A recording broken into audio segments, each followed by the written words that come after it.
श्री सुखदेव भगवान समझाते हैं राजन उत्तरायण परीक्षित, महाराज याति ने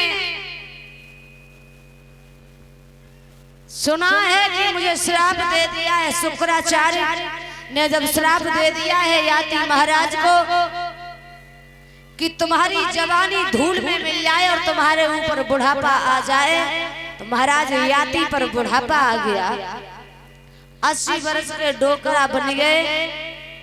अब तो सोचा है कि अब मैं कहां जाऊं, तो याति महाराज चले हैं शुक्राचार्य के पास के लिए।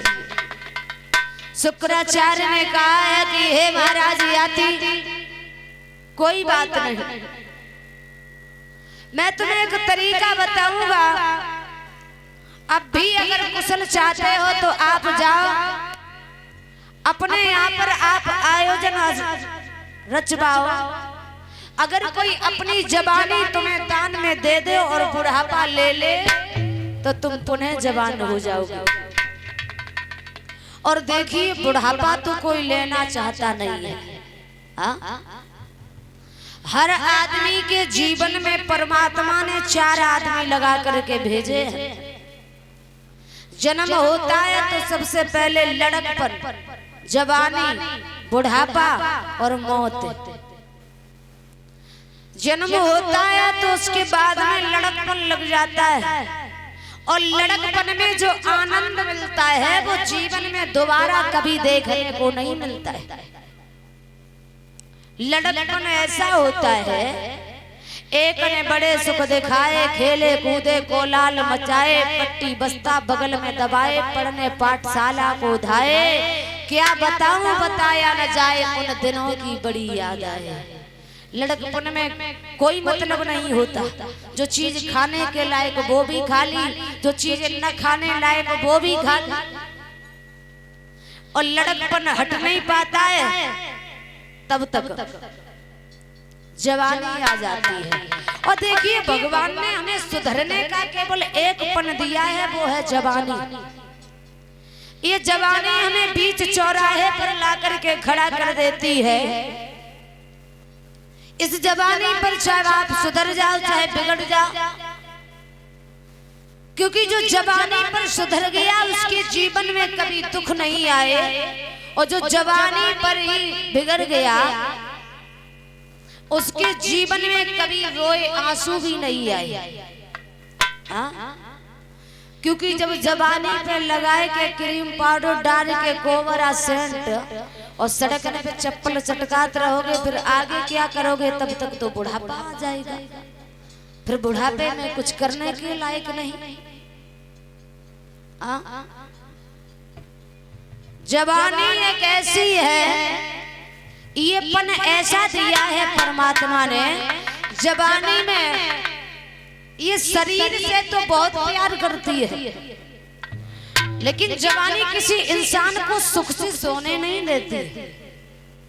एक ने ऐसी गड़बड़ मचाई, घर वालों ने शादी रचाई, नर से नारी की जोड़ी बनाई, बच्ची बच्चा भय खुशी मन मनाई, और सारे जीवन जो करी कमाई सो सब बच्ची बच्चन के काम में आई।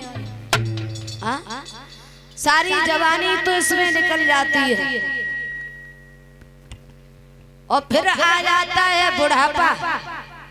एक ने आके ऐसा दबाया, सरहला मो खोखला बनाया, चलती कमर को कमान बनाया, जिन्हें पाला पड़ोसा पढ़ाया लिखाया, और टूटा खटोला उन्होंने गाया।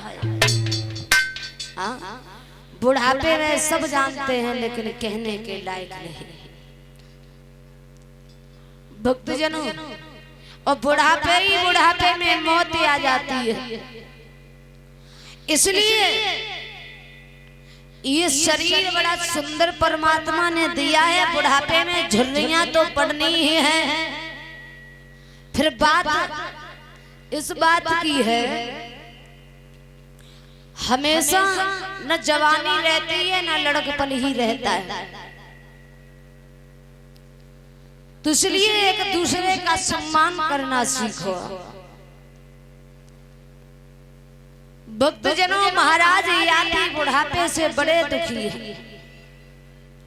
लौट आए अपने घर पर एक अनुष्ठान रचवाया है महाराज याति ने, और सबसे कहा है कि देखिए मैंने इसलिए बुलाया